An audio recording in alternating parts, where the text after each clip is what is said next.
No sean tímidos ahora. Am, eh, Moisés y el dedo de Dios. Creo que es a partir del programa 3, el programa 4, donde estudiamos cuándo fueron escritos los libros de la Biblia. Y para la sorpresa de mucha gente, el Torá o los primeros 5 libros no terminan de ser editados hasta después del exilio en Babilonia. Estamos hablando de la época de los medos y los persas bien establecida, incluso cercana a la época griega. Es cuando el Torá está finalmente editado. Y el libro de Jonás está también por esa misma zona, por la época del libro de Ezequiel, la época del libro de Jonás, etc. Evidentemente, el Torá habla de ese nacionalismo judío y luego tenemos el Torá, perdón, y luego el Jonás, que en realidad está hablando de una línea totalmente diferente, está hablando de una línea más global, de un Dios que sale de las fronteras del Torá, porque el Torá, acordaros que no podemos tener relación con ninguno de los vecinos que tienen otras prácticas. Y aquí Dios está mandando uno de sus profetas a esos vecinos que tienen otras prácticas. O sea, ahí vemos también, o resulta evidente, cómo los diferentes libros que forman el Tanaj o el Antiguo Testamento, no todos necesariamente tienen una línea nacionalista de la misma manera. Porque el Torá, podemos extraer cosas del Torá que criticarían el mensaje principal del libro de Jonás. ¿Okay? Y sin embargo están escritos o editados más o menos en la misma época. A ver, tenemos a Verónica dice, Verónica Roca dice, Pablo también, la experiencia de la barca, la tormenta, etcétera. Ah, sí. Menos mal que nadie tuvo que saltar. Muy buen comentario ahí a Verónica.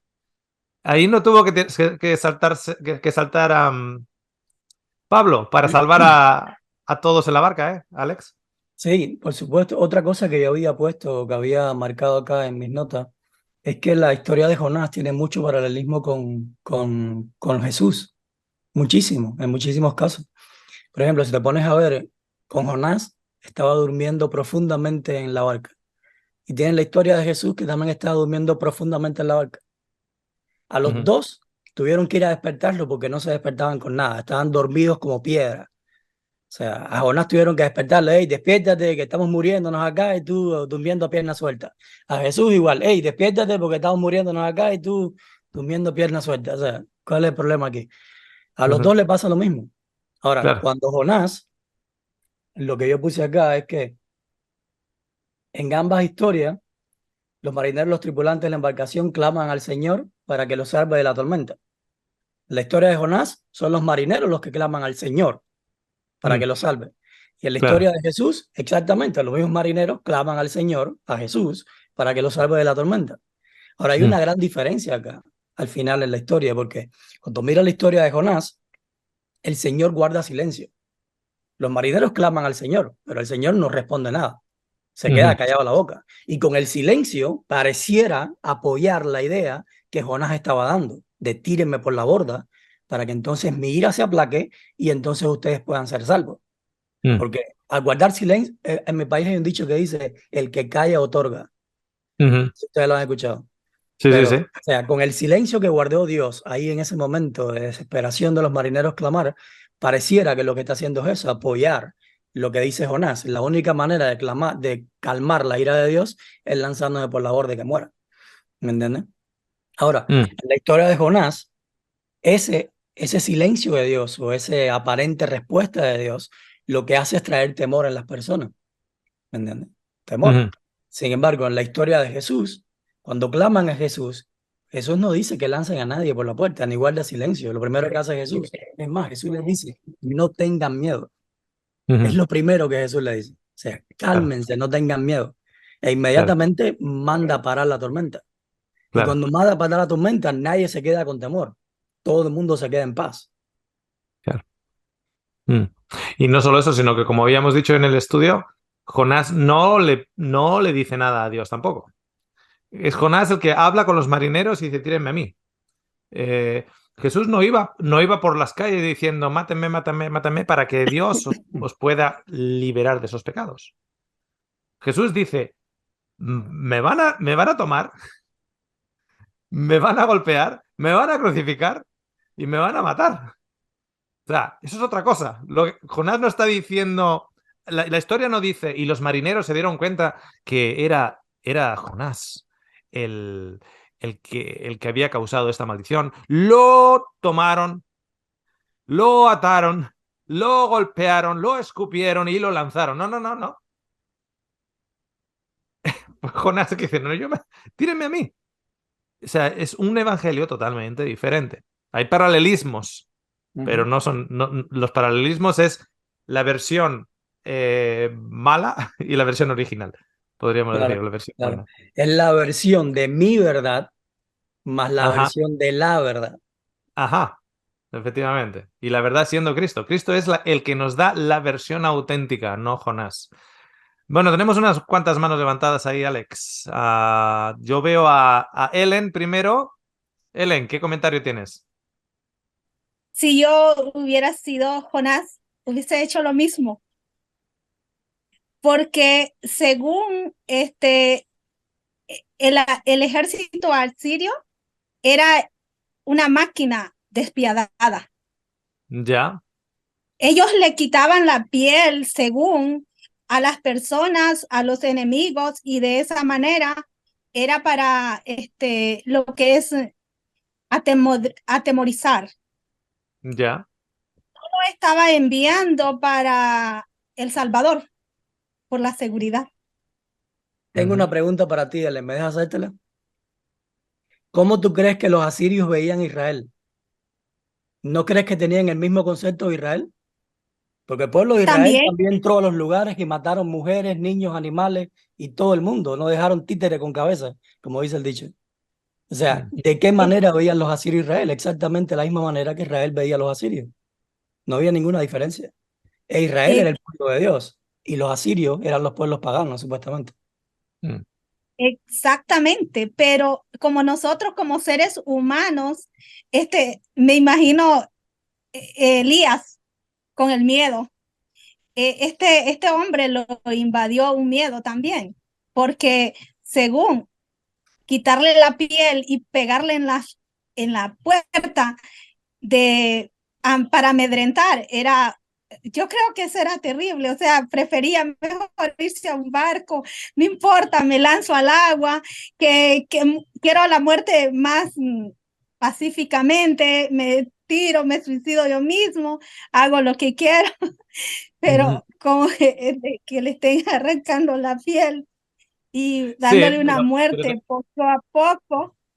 pero ten en cuenta, Ellen, que eso también lo ha hecho la Inquisición española, lo hicieron los romanos, lo hicieron. O sea, al fin y al cabo, lo que son las torturas, etcétera, ha ocurrido en cualquier nación. En el canal tenemos una presentación titulada Conquistando la tierra prometida o conquistando el reino en el nombre de Dios. Y hablamos de cómo cómo entran los israelitas en la época antigua en lugar lleno. O sea, Canaán no estaba vacío cuando llegan los israelitas. Canaán estaba lleno y toman la tierra de otras personas. Y en el 1949, después de la Segunda Guerra Mundial, Palestina está lleno de egipcios, llenos de etíopes, llenos de árabes, etcétera, etcétera. Y hay un decreto en el cual ahora eso se va a llamar la nación de Israel y, y han entrado. Y los abusos que se están generando a día de hoy, uy, espero que no cancelen por lo que voy a decir ahora YouTube, porque esto se supone que no se puede decir tan públicamente, pero los abusos que está causando ahora Israel es totalmente increíble. En TikTok hay los vídeos que ocurren todos los días de cómo los soldados israelitas están abusando de una manera increíble. O sea, que eso en realidad ocurre. Fíjate que eh, un ejemplo muy claro. En una iglesia hay un culto, hay un sermón, y salen después, pues serían las 12:30, la 1, y iban a comer en la iglesia. Entonces, mientras estaban todos esperando para comer en el comedor de la iglesia, en el aparcamiento, los niños se estaban pegando, pero pegando a palo limpio, a palos, a palos, y salieron los padres. Salieron los padres diciendo, que no se pegan, ¿qué están haciendo? ¿Cómo se les ocurre? Día de iglesia. Los niños habían subido a los árboles, habían cogido palos, se andaban, como dicen los chilenos, sacando la mugre. Se estaban ahí, pam, pam, pam, pam, pam, golpeando. Y claro, y salieron los padres enojados, los pararon a todos y dijeron, oye, ¿y eso qué pasa? ¿Por qué estáis pegándose? ¿Por qué se están pegando? Y dicen los niños, no, estábamos jugando a David y Goliat. Estaban jugando a David y Goliat. ¿Ahora qué haces? ¿Ahora qué haces tú como padre? Acaban de escuchar en el sermón, alabado sea el Señor, que el Señor ganó la batalla. ¿Y qué hacíamos nosotros de niños cuando íbamos a ver una película de Bruce Lee? Salíamos del cine después de ver una película de Bruce Lee y andábamos ahí pegando patadas como Bruce Lee, porque somos niños. Pues estos fueron al sermón, les llenaron la cabeza de que tal, pues todos querían ser David. Y andaban pegando palos. Había como 20 Davices y andaban ahí detrás de las chicas, que eran las de Goliat, o andaban a palo limpio. ¿Y qué les dices a esos niños? Eso es Israel haciéndolo. Si no filtramos las cosas por Jesús, acabamos con cosas muy raras. Hay una cosa, Oscar, que si nosotros leemos la historia de Jonás, en ningún momento encontramos que Jonás tenía miedo de ir a Nínive. Claro. Jonás no tenía miedo de ir a Nínive. Jonás sabía que Nínive tenía un corazón más receptivo que Israel. Claro. Es por eso que en el capítulo 4, después cuando lleguemos allá, él dice, yo sabía que tú lo ibas a perdonar cuando ellos se arrepintieran, por eso no quería venir. O sea, Jonás sabía que no era que lo iban a matar. Él no era que tenía miedo que lo despellejaran y lo colgaran en un palo y lo empalaran, ni nada por el estilo. O sea, él sabía que no se lo iban a hacer. Él sabía que Nínive era más receptivo que Israel. Claro. De hecho, si nosotros leemos los Salmos, nos encontramos que el Dios de Israel le decía a los israelitas que serían bienaventurados, o sea, bendecidos 7 veces, si ellos tomaban los hijos de los asirios y les traían contra la roca. O sea, ¿quién va a tener más miedo a quién? O sea, cuando te encuentras tú, los asirios tuvieran que tener mucho más miedo a los israelitas, porque su propio Dios, el Dios del cielo y la tierra, supuestamente, le está diciendo que va a bendecir 7 veces a su pueblo cuando ellos agarren los hijos de los asirios y los tiren contra la roca. Prefiero morirme a dejar que mi hija lesbiana entre en la casa. O sea, no, Jonás prefería morirse en el agua a ir a Nínive con las buenas noticias. Y hay gente que prefiere morirse a dejar que la hija lesbiana entre en la casa. De lo mismo. No es que tenga miedo de que la lesbiana le vaya a contagiar a él. Como estornuda y me va a contagiar. No. Hay gente que prefiere morirse a estar con según qué personas. O con según qué gentes. A mí que esa persona no venga, ¿eh? Prefiero morirme a verla ahí. Que has invitado a tu padre a la boda. A mi ex marido, a tu padre. Prefiero morirme, mira, que me mate, que me caiga un rayo de Dios en estos momentos, antes de yo ir a la boda y ver a esa impresentable allá. Pues es lo mismo. Ese es el carácter de Jonás en ese momento. Antes de ir a Nínive, prefiere morirse. A ver, tenemos a Weiner. Buenas tardes a todos. No, yo solo quería comentar, ya creo que más bien ya se comentó, se dijo en lo que dijo Alex también. Hacía como, bueno, yo creo que cada profeta tenía su percepción de cómo era Dios, ¿no? Y Jonás no es la excepción. Jonás tenía una percepción de Dios y cuando él menciona que esto ha venido porque Dios, permitió que la tormenta y es por mi culpa y todo eso, él está presentando la percepción que él tiene de Dios, de un Dios que si tú no haces lo que él te pide, ese Dios te va a castigar y ese Dios va a ir detrás tuyo y te va a obligar a hacer eso. Pero cuando vemos, como decía Alex, cuando vemos por otro lado, cuando vemos a Jesús y vemos que era Jesús el que estaba con ellos y que no podía ser Dios el que levantó la tormenta, porque Dios no iba a querer matar a su propio hijo. Entonces ahí tenemos vemos todo, vemos más amplio, ¿no? Vemos todo como en realidad no era Dios. cómo en realidad siempre ha habido alguien que ha ido atrás de todo, eh, queriendo echarle las culpas a Dios. Y así hay muchos. Mira, si vemos los profetas de la antigüedad, me parece que es Esdras o Nehemías cuando dice que yo los perseguí y a uno les arranqué el pelo y los golpeé porque se habían juntado con personas que no eran del pueblo de Israel. eh, Era la percepción que él tenía de Dios. No quiere decir que nosotros vayamos a hacer eso de Dios. Y Mm. exactamente hoy estaba hablando con una persona de la iglesia y me estaba comentando, ¿y tú qué crees entonces de lo que dice el Antiguo Testamento? Y yo le digo, y me decía, ¿y tú qué crees de lo que, porque era en la iglesia, ¿y tú qué crees de lo que dice Elena G. de White? Y yo le Mm. digo, yo creo que ella tenía su percepción de Dios. Mm. Ella dio muchos consejos buenos, hay muchas cosas que yo acepto de ella, pero ella tenía su percepción de Dios y ella tenía su forma de pensar de cómo era Dios y qué era lo que Dios iba a hacer al final, y igual los profetas. Y me parece que al estudiar todos juntos y al haber comenzado a estudiar con los de 2019, que por ahí me llegó el video, quiero decirles que los videos los empecé a ver porque una hermana de la iglesia me dijo sobre Natanael y sobre el pastor Casandre, que se habían desviado de la iglesia y que estaban diciendo muchas cosas, y me interesó eso porque ella dijo que todos iban a ser salvos al final. Y yo dije, oh, pero si yo fuera Dios, yo salvaría a todo el mundo. Déjame ir a ver qué es lo que dicen ellos. Y así comencé a escuchar sus videos. Así que Dios los bendiga y que espero que podamos aprender todos juntos. Muchísimas gracias, Weiner. Yo desviado he estado siempre, ¿eh? Yo, como tengo el ojo bizco, desviado he estado siempre. Eh, Fíjate que cuando hablamos de Jesús, decimos Dios hecho hombre. Pero cuando hablamos de aquello que ya no es Jesús, bien, llámese la religión o los profetas, estamos hablando del hombre hecho Dios. Es al revés. Es la proyección del hombre y la proyección de hombre que hace una imagen de Dios. No es Dios hecho hombre, es hombre hecho Dios. Porque cuando nosotros vemos la repercusión que Jonás entiende por Dios, que esto es un castigo de Dios porque no he hecho lo que me ha dicho, cuando tu papá te dice, haz la cama y recoge los juguetes, y tú no haces lo que tu papá te dice, tu papá viene, te agarra de la oreja y te dice, ¿qué te dije? ¿Qué te dije? Y ahora lo vas a hacer yo agarrado, ¿qué te está haciendo? Entonces tú creces con eso. Y cuando tú creces con eso, cuando ya eres mayor, de esto acabas de hacer a Dios.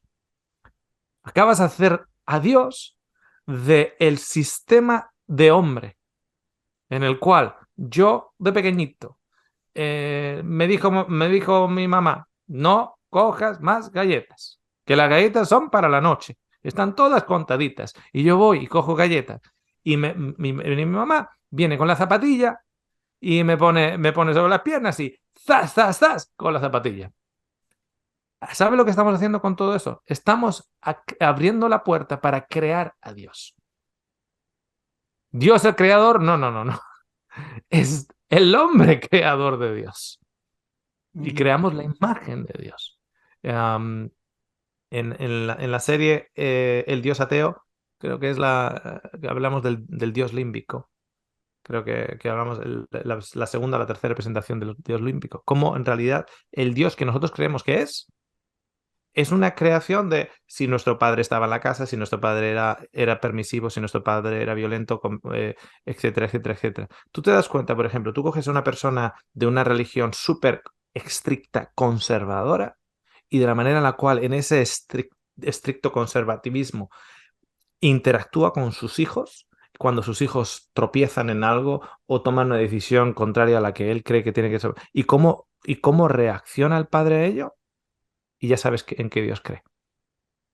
Porque es una manifestación del Dios en el que cree. Hay una cosa más sobre eso que estaba diciendo Bueno, que es muy buen punto el que tocó él. Pero por ejemplo, en esa parte del viento que dice que Dios levantó la tormenta, el huracán, no sé lo que habrá sido. Si nosotros creemos literalmente que fue Dios el que lo hizo, tenemos muchos problemas con el resto de las escrituras. No solo con la vida de Jesús, sino que si nosotros, por ejemplo, vamos a Primera de Reyes, Segunda de Reyes, no me acuerdo cuál es, cuando Dios se le presenta a Elías, ¿se acuerdan? En la cueva, que dice, y había un gran viento que rompía las piedras, o sea, un viento exactamente como este que pasó acá. Y dice, y Dios no estaba en el viento. O sea, si Dios no estaba en el viento que se le presentó delante de Elías, que era un viento fuerte que rompía las piedras, ¿cómo vamos a creer que este Dios, o el mismo Dios de Elías, entonces creó un viento fuerte que iba a ahogar a todo el mundo en el mar, en ese barco? ¿Me entiendes? O sea, es imposible, tenemos una dicotomía y tenemos un gran problema para poder entender ese Dios. Es un Dios completamente loco, o sea, no se puede confiar en él.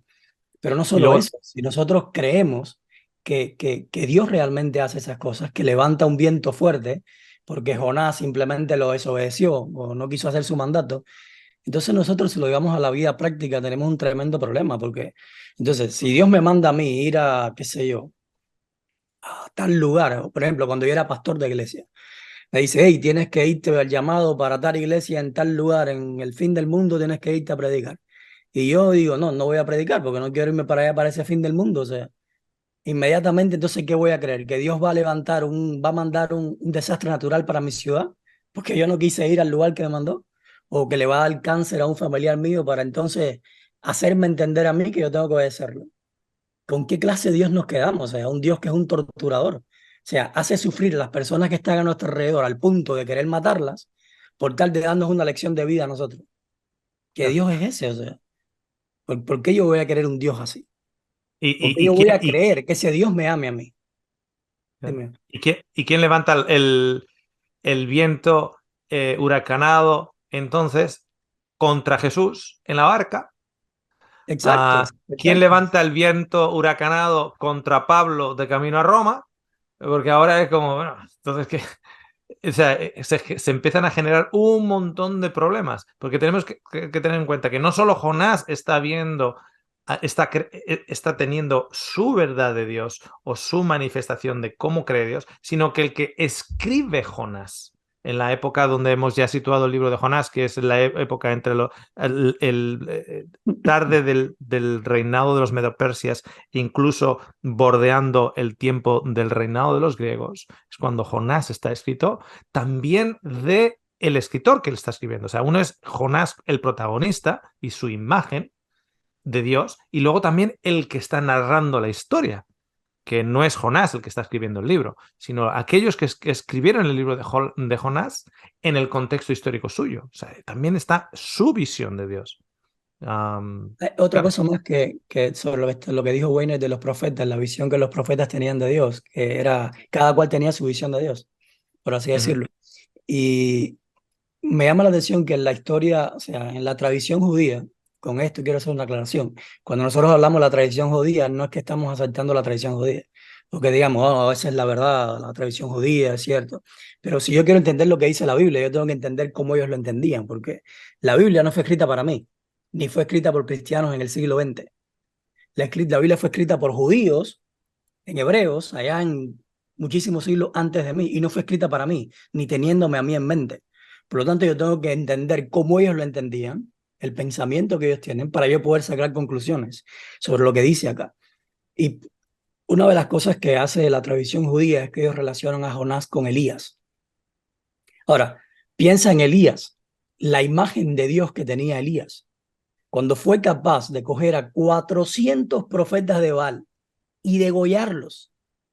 Ahora, imagínate a tú degollando no 400, 100 pollos. Imagínate degollando 100 pollos. O un cuchillo pasándole en la cabeza al pollo, cortándole la cabeza al pollo, cortándole la cabeza al pollo. ¿Cómo te quedas ese día después de matar 100 pollos? Ahora imagínate 400 personas. Personas como tú y como yo, que tienen hijos, que tienen padres, que tienen esposas, que tienen familiares. Degollar 400 personas en un día. ¿Tú sabes la sangre que tienes que tener tú, los nervios que tienes que tener tú para poder hacer eso? Y más, creer que es Dios el que te está mandando a hacer eso. O sea, es tremendo eso. Y más aún, que si encima no lo haces, si no matas a esos 400, Dios de una otra manera lo va a requerir la vida de esos 400 de ti. O sea, o te va a quitar a tu hijo, o te va... De hecho, fijaros que yo he escuchado, porque me ha llegado, y no de una persona solo, en el momento en el cual yo salgo públicamente diciendo que yo creo que Dios va a restaurar a todos, va a restaurar a los de Ninive y al reino de Israel, va a restaurar a todos. Me llegan noticias de que, ahora ya entiendo por qué entonces Dios permite que Verónica tenga cáncer para que no esté intoxicada ella y ella no se vaya a perder con tal herejía. Cuando luego yo explico a estas personas que esto mi esposa y yo lo llevamos creyendo por años, lo que pasa es que hemos ido soltando privadamente de puertas para adentro, es una cosa, y luego de puertas para afuera, pues había otras cosas que había que tener en cuenta a la hora de tú públicamente salir con ciertas cosas. Entonces cambian, afinan el discurso diciendo, entonces ahora está clarísimo. Está clarísimo entonces por qué Verónica tuvo cáncer. ¿Por qué? Porque con esa herejía tan grande, Dios es un castigo de Dios. Entonces ya empiezas, ya es todo, ya es una rueda pinchada de camino a una entrevista de trabajo, ya es que he hecho mal, ya es todo, ya es una rueda pinchada, ya es la computadora no funciona, ya todo es Dios, que de una u otra manera yo estoy haciendo algo que no lo tiene totalmente agradado a él. O sea, ¿quién puede vivir así todo el tiempo?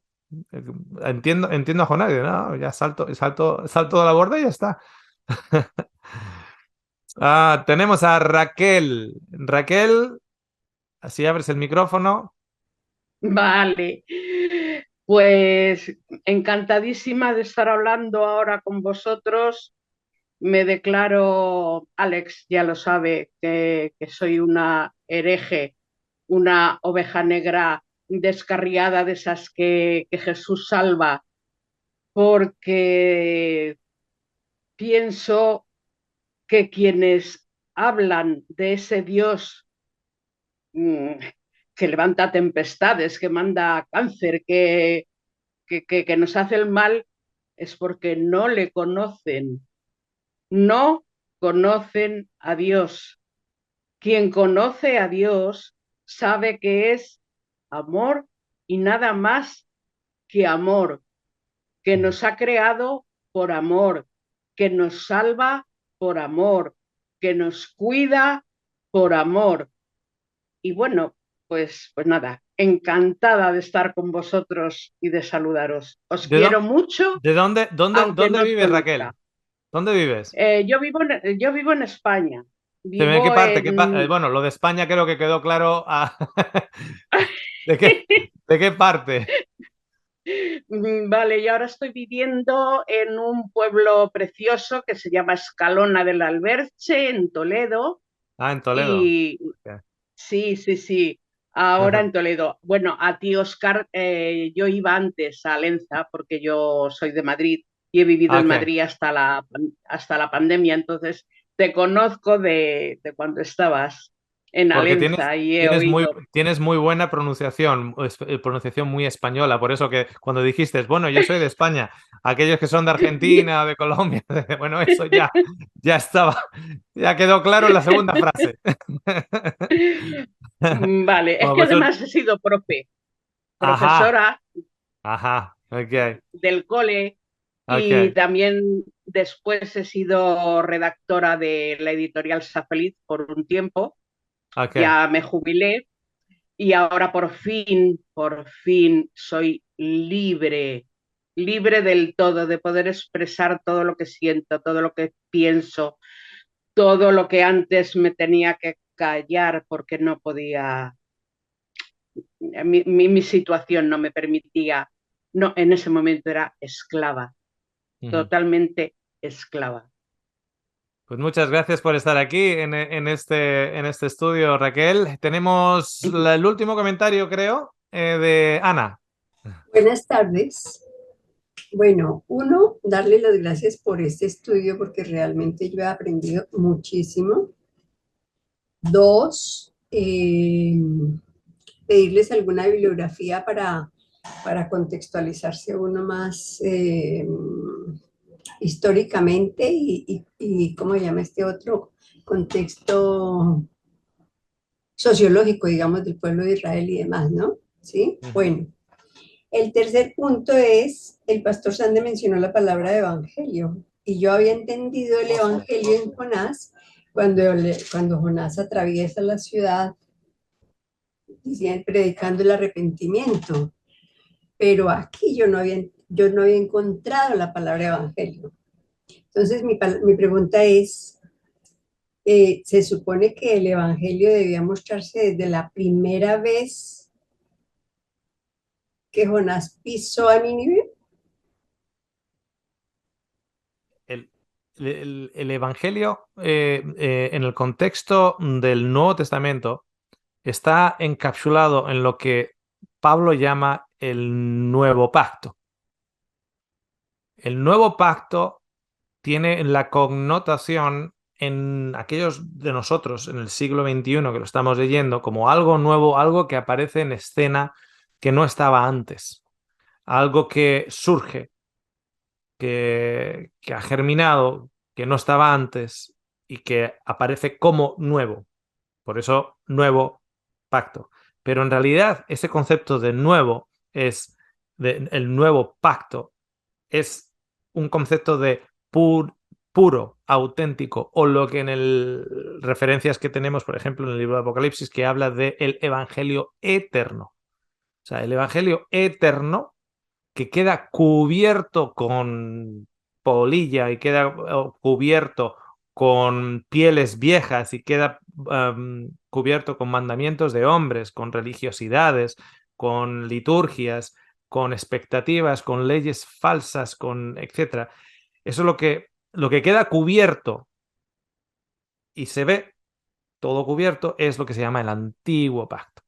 Y el nuevo pacto es cuando Jesús lo descubre o le quita toda esa creación humana y la quita de en medio.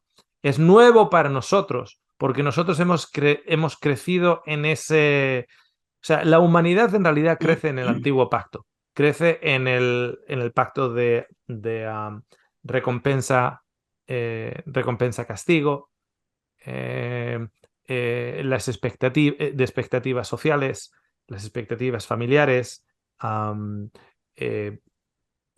como encajonarte en un apartado en la sociedad en las cuales tú tienes ciertas maneras de pensar, ciertas otras no maneras de pensar. Yo hay un montón de debates que veo públicos y tanta gente cayendo en la misma trampa. Porque si surge un debate público de cualquier tema, porque todos los temas tienen que ir naciendo rápido y la gente se aburra de un tema, entonces tiene que salir otra noticia y otra noticia y otra noticia. Ahora aquí nos trae un referéndum. Es el referéndum de la voz. La voz sí o la voz no. Y la gente cae en la trampa, porque se supone que tenemos que tener una opinión para todo, pero nuestra opinión para todo, cuidado, no vaya a ser muy distinta a la que se supone que tienes que tener. Porque si tú puedes tener una opinión para todo, vivimos en democracia, pero si tienes una opinión diferente, ya ahí hay un problema. Ya te sale ese lobby, te acusa de una cosa, te acusa de la otra, te acusa de racista o te acusa de lo otro, te acusa de feminista o de machista o de lo que sea. Entonces, dentro del sistema, organigrama en el cual nosotros crecemos en el antiguo pacto. El sistema educacional pertenece al antiguo pacto, el sistema religioso, el antiguo pacto, el sistema social, incluso los organigramas en los cuales educamos a nuestros niños desde la casa hasta el colegio, etc. Todo es parte del antiguo pacto.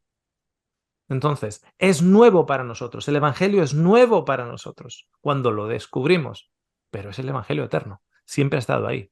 Entonces, vemos cómo la máscara de esas cubiertas del pacto antiguo está sobre Jonás, está sobre los escritores que están escribiendo Jonás, pero vemos luces de cómo, según va avanzando la historia y según lo que va ocurriendo con Jonás y luego la historia al final, etcétera, etcétera, vamos viendo cómo hay capitas de ese pacto que se van levantando. Si encima aparte de que la historia en sí te levanta parte de esas capas del antiguo pacto para revelar algo nuevo, que es el Evangelio eterno, si encima de eso nosotros tenemos el privilegio de poder ir a coger la linterna de Jesús, que es Cristo, y traer a la linterna de Jesús y encima sacudir esas mantas y mirar con la linterna por debajo de esas mantas, esa linterna que es Jesús, pues encima podemos sacar todavía, extraer muchísimas más cosas. Tenemos que entender que el libro de Jonás es un libro escrito por alguien bajo las perspectivas del antiguo pacto sobre un protagonista del antiguo pacto. Por eso tenemos que filtrarlo todo por Jesús para poderle entender. Hay una cosa ¿Alex? que quería decir sobre la pregunta de Ana. Primero, Ana, qué bueno verte también, saludarte en cámara. Hay algo que quisiera aclarar. Cuando hablamos de Evangelio de Jonás, no estamos haciendo referencia a lo que predicó Jonás, sino a lo que el libro de Jonás como tal nos muestra del Evangelio de Cristo, o las luces o las vislumbres que nos da el Evangelio de Cristo. Porque si nosotros vemos lo que predicó Jonás, ni es arrepentimiento ni es Evangelio. O sea, Jonás nunca predicó arrepentimiento. Eso es tradición cristiana, pero no es lo que dice la Biblia. El mensaje que dio Jonás, literalmente, según lo que dice aquí el libro, es: de aquí a 40 días Nínive será destruida. Eso no es ni arrepentimiento ni es evangelio, porque evangelio es buenas noticias y aquí no hay nada de buenas noticias. Jonás nunca le dio buenas noticias a Nínive. Jonás le dio malas noticias a Nínive y eso no es evangelio. De hecho, Alex, daría la impresión que el rey de Nínive tenía un conocimiento de Dios más claro o con menos sombras que Jonás. Porque Jonás en su predicación no da opción al arrepentimiento. Es como, en 40 días esto va a pasar. Hagan ustedes lo que hagan. O sea, tampoco, ni siquiera les dice hagan lo que hagan. O sea, porque disculpa que te corte, Oscar, que se me vaya la idea. Me recuerda lo que dijo, ¿te acuerdas del libro de Daniel? Pesado fuiste en balanza y ha sido falto. Punto. Ya no hay más salida para ti. Esta es tu solución. Ya está. Listo. Entonces, fíjate que a ti te dicen, ok, te viene alguien y dice, profecía, en 40 días, ¡pum!, vas a morir. ¡Oh! 40 días voy a morir. Pues ya está, pues en 40 días voy a morir. Pero el rey no dice, no hace eso. El rey se arrepiente. Pero ese arrepentimiento no se lo ha ofrecido Jonás. Jonás no le ha ofrecido ese arrepentimiento. O sea, es como que de la misma manera que Jonás en el barco tampoco pide a Dios por arrepentir. O sea, tampoco se arrepiente y dice, devuélveme a Jopa, etcétera, etcétera. O sea, el concepto que tiene Jonás en sí es de un Dios muy severo. Un Dios severísimo, severísimo, por un lado, y por otro lado, se aferra a esa imagen de Dios. Por otro lado, se aferra porque es ese Dios severo el que va a castigar a Nínive. Entonces, tampoco puede Jonás dejar esa imagen de Dios. Porque si deja esa imagen de Dios y acepta que haya un Dios que pueda salvar a Nínive, entonces el que tiene ahora que hacer el trabajo de purga o limpieza de sus propias ideas falsas es Jonás. Entre ellas, la más difícil de todas, que es perdonar a Nínive. Él perdonar a Nínive. Entonces, entre que él no quiere perdonar a Nínive, que él odia a Nínive, que no quiere luego tampoco que encima que Nínive sea puesto como estandarte de cuán bueno Dios es, a él le conviene que Nínive perezca para que la imagen terrorífica que él tiene de Dios permanezca. Y esto lo he visto yo a día de hoy con los Jonás actuales. O sea, porque luego implica que si Dios va a ser tan bueno como para salvar a Nínive, entonces estás poniendo mi maldad del corazón. Entonces, Jonás necesita que Dios los mate para reafirmar que está él en lo correcto y que en el Dios en el que él cree, en su verdad, es la correcta. O sea, necesita que Dios los elimine para confirmar que él está en lo correcto. Por eso también es el que se enoja tanto, porque claro, dice, ahora no estoy yo en lo correcto, me vas a hacer a mí mentiroso. Tenemos el último que ha levantado ahí la mano, es Weiner, y acabamos aquí. Ana Isabel creo que levantó la mano para decir algo sobre su pregunta. Antes de ver. Bueno, yo tengo una inquietud en vista de que estamos tan rodeados de Jonases modernos y que nosotros mismos podemos figurar como Jonases modernos. Yo veo a mucha gente que no pertenece a ninguna denominación. Se declara, no soy de aquí, ni de aquí, ni de aquí, ni de aquí. Creo en Jesús y a Él sigo, punto. ¿Sí? Y están haciendo unas tremendamente grandes obras de amor, de gracia, de misericordia. Entonces yo pregunto, ¿eso es evangelio o no? Cuando dices que conoces a gente, la mayoría del mundo está así, ¿eh? Mira que hay denominaciones para regalar. Hay denominaciones por todos los lados. Más de 7.000 y pico registradas y luego las no registradas, etcétera. Pero la gran mayoría de las personas no pertenece a ninguna de esas 7.000. La gran mayoría de las personas pagan sus impuestos, tratan de ser buenos ciudadanos y por mucho que haya el crimen en el mundo, la gran mayoría de personas no van por la calle matando a nadie ni nada de eso. La gran mayoría de las personas son las que ha descrito Ana Isabel. Entonces, esos son los peces. Esos son la gran mayoría de los peces. Si queremos sacar de las 7.000 y tantas denominaciones, la red no llena mucho, ¿eh? La red no se va a llenar mucho en comparación con el resto del mundo. 8.000 millones de personas que viven. Bueno, tenemos aquí a Weiner. Estoy mirando también la hora. Sí, solo unas bien rapidito, solo les quería, cuando hablamos de todo esto, me hace como una ilusión, ¿no? De la actitud que tenía Jonás, era como la actitud que tenemos, bueno, que tiene hoy la religión, ¿no? Eh, Queremos que se salven, pero que se salven mi familia, mis hijos, los que están afuera en el mundo, los que están cerca de mí, los de mi iglesia, esos sí que se salven, pero el resto no, porque el resto, ellos, son paganos, hacen puras cosas malas y que ellos se pierdan.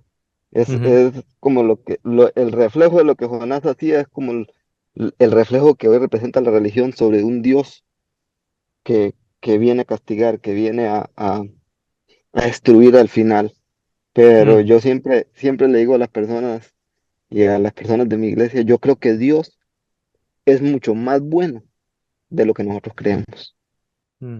Sí. Fíjate, Weiner, que yo conozco gente a lo largo de los últimos dos décadas, de las últimas 2 décadas, algo más de 2 décadas, 25 años, los últimos 25 años, conozco a gente que ha comprado propiedades en las montañas y la primera razón que te dan es porque bolas de fuego van a caer sobre las ciudades. Entonces hay que salir de las ciudades, porque bolas de fuego van a salir de las ciudades y hay que subir a las montañas, escapar a las montañas. ¿De dónde está viendo Jonás? Él se pone, sale fuera, se sube ahí a lo alto. Él no está ahí. A él lo único que le falta son las palomitas de maíz o los pochoclos, como le llaman algunos de ustedes. Las palomitas de maíz o las cabritas de maíz, como dicen los chilenos, para ver la película del Armagedón. Él está ahí para ver la película del Armagedón, que no es Bruce Willis y los otros, no es el Tom Cruise que te la está haciendo, pero él está ahí. O sea, está fuera de la ciudad porque quiere una vista buena allá arriba de cómo se va a quemar. Entonces, cuando tenemos esa actitud de yo voy a comprarme una propiedad en el campo porque me gusta el campo, porque me encanta la naturaleza, porque siempre me ha gustado la naturaleza, porque creo que es más sano, que el aire está más limpio, etcétera, etcétera. Eso es una cosa. Pero cuando estamos comprándonos algo en las montañas, porque bolas de fuego van a caer sobre toda la humanidad en el valle, ahí estamos mostrando nuestro corazón. Que no me pille a mí. Mientras yo ya tenga mi asientito aquí, mi cinturón de seguridad, como si el avión va vacío. Yo tengo mi ticket. Como si, como si el avión va vacío. Yo ya me he puesto aquí mi cinturón de seguridad y listo. Entonces, revela mucho de nuestra actitud. ¿Ok? A ver, que yo ahora llevo un año que dejamos la granja y estamos aquí en el pueblito. Y todavía tengo mi jardincito, etcétera, etcétera, y estamos rodeados de campo de todas maneras alrededor, porque es un pueblo pequeño, estamos rodeados de campo. Y no vivo en Melbourne, y a mí Melbourne me agobia mucho, es una ciudad de 5 millones de habitantes, el tráfico, estar parado el tráfico, etcétera. O sea, hay 1000 motivos por los cuales yo doy gracias de que llevo 2 décadas viviendo en el campo. 1000 motivos, pero ninguna de ellas es que se va a quemar Melbourne, entonces a mí que no me pille. Ninguna de ellas es eso. ¿Okay? A mí que no me pille el tráfico, sí, pero que no me pille el fuego, no. Okay. Una cosa sobre eso que decía Weimer al último tiempo es que nosotros nos ponemos enojados o nos ofendemos si Dios salva al resto, porque entonces estaría exponiéndose a lo inválido o lo ridículo de nuestros sacrificios, ¿me entiendes? Que nosotros constantemente hacemos, nuestros sacrificios religiosos. O sea, Jonás no quería que se salvara Nínive porque inmediatamente quedaba expuesto todos los sacrificios que Israel hacía para ganar su salvación. Quedaba expuesto todo lo que ellos obedecían, todas las leyes que ellos tenían que obedecer, el antiguo pacto, todo ese tipo de requerimientos que ellos tenían que obedecer para ganar su salvación. Si nosotros como cristianos admitimos que Dios puede salvar a una persona que no reconoce arrepentimiento, que no pide perdón o que sigue un pecado abierto, por así decirlo, entonces nos pone a riesgo a nosotros y nos expone los sacrificios que constantemente hacemos. O sea, la excusa número uno que te encuentras de un cristiano para decir que Dios no puede salvar a una persona que no se arrepiente es que, entonces, ¿por qué hacemos nosotros que tuvimos que ir a la iglesia, que tuvimos que dejar de comer esto, que tuvimos que obedecer los mandamientos, que tuvimos que guardar un día a la semana, que tuvimos, no sé, ¿qué haces con eso? Tiras a la basura. Como Dios tiró a la basura todos tus pecados para poder salvarte, exactamente lo mismo. Pero a nosotros no nos gusta porque necesitamos tener algo que nos haga mejores que otros para entonces poder decir que nos merecemos algo. ¿Me entiendes? Es por eso que no queremos que los demás se salven. Es por esa sencilla razón, porque quedamos expuestos. Como que todo lo que hacemos de nada sirve. Y nadie le Claro, gusta que todo lo que hace no sirva de nada. claro. Y acabando ya, porque estoy mirando también la hora, acabando ya, y con lo que acaba de decir Alex, la nación de Nínive no es una nación que luego se hace judía. O sea, no es que se arrepiente y ahora entra dentro de los mapas judaicos. No se convierte en una diáspora, en una ciudad dormitorio del judaísmo, ni mucho menos. Porque además, dentro de esa filosofía judía, en el ejemplo que vemos con Nínive, las leyes del Torah no se aplicaban sobre Nínive. Como Nínive no era parte de Israel, las leyes que se aplicaban a Nínive eran las leyes básicas de Génesis, no las leyes de Éxodo ni de Deuteronomio, porque no era parte de Jerusalén. Entonces, era, por ejemplo, las leyes en el cual, pues, sé bueno con la otra persona, etcétera, etcétera. ¿Qué es lo que vemos reflejado en el concilio del libro de Hechos, capítulo 15, cuando Pablo va a los gentiles? Y son gentiles y siguen siendo gentiles o fuera de Israel, pero que ahora tienen a Cristo. Entonces, los que son de Israel, que están aceptando a Jesús, dice, bueno, pero es que nosotros, entonces, ¿qué hay que enseñarles a ellos? Y se les dice a los judíos, dice, bueno, vosotros tenéis ya a Moisés en las sinagogas cada sábado. No pongamos esas cargas sobre los gentiles. Entonces, claro, ahí es donde se comienza la persecución contra Pablo. por parte de aquellos que Pablo les llama aquellos de la circuncisión. Porque dice, espera, entonces es que mejor ser gentil que ser judío, porque si yo soy gentil, yo acepto a Cristo y ya está, yo tengo la libertad en Cristo, pero si soy judío, todavía me tengo que cargar todos los días, tengo que hacer estas ceremonias, tengo que hacer estas cosas, tengo que comer esto, no comer lo otro, vestirme aquí, dejarme las patillas larguitas por un lado, ponerme el kippah arriba, tengo que hacerme todas estas cosas. Resulta que encima, pero si Dios va a salvar a los gentiles porque Pablo está dando el evangelio a los gentiles y a los gentiles también se van a salvar, entonces, lo que decía Alex, entonces, ¿qué hago yo con todas las cosas y todas las cargas que yo tengo? Bueno, son cargas que tú tienes porque tú te las estás montando. Dice, venid a mí aquellos de vosotros que tenéis todas esas cargas, yo os daré el descanso. Lo que pasa es que el judaísmo añade a Cristo a su teología, no sustituye su teología con Cristo. Entonces, de la misma manera que un hindú añade a Cristo a todos sus dioses, el judío convertido añade a Cristo a todo el Torá. Entonces tiene todo el Torá y ahora tiene a Cristo. Mientras que el gentil no tiene el Torá, solo tiene a Cristo. Entonces, claro, la pura envidia también, porque ahora también dice, no, es que ahora estos se nos van a convertir a hilos de Nínive y no tienen que andar pagando diezmo, no tienen que andar al tal, no tienen que guardar un día especial, no tienen que hacer esto, no tienen que circuncidar a todos los hombres, no tienen que hacer ta. Al final encima no solo los va a salvar, sino encima les va a poner un camino encima más fácil. Sí, se llama el camino de Cristo. Su yugo es ligero. Alex, ¿te quieres despedir? Hasta la próxima, hasta la tercera semana de octubre. Sí, oye, solo hay una pregunta que dejó Luis, que si no la podemos responder hoy, que se quede para entonces la próxima semana, porque creo que es muy buena, muy importante. ¿Cuál es? Dice, ¿realmente Jonás es una parábola o podemos considerarlo como un libro histórico? Para mí es una pregunta súper buena y yo creo que es súper clave para entender el libro Jonás. Okay. Pero si no tenemos tiempo, lo dejamos para la próxima vez. ¿Qué te parece si lo dejamos para la próxima? Dale. Para que no se nos haga... Hemos hecho una hora de estudio y una hora de comentarios, una hora y una hora, 2 horas. Así Que nos Mary, queda... por favor, no las guarde la pregunta para que no se nos vaya a olvidar. Eso.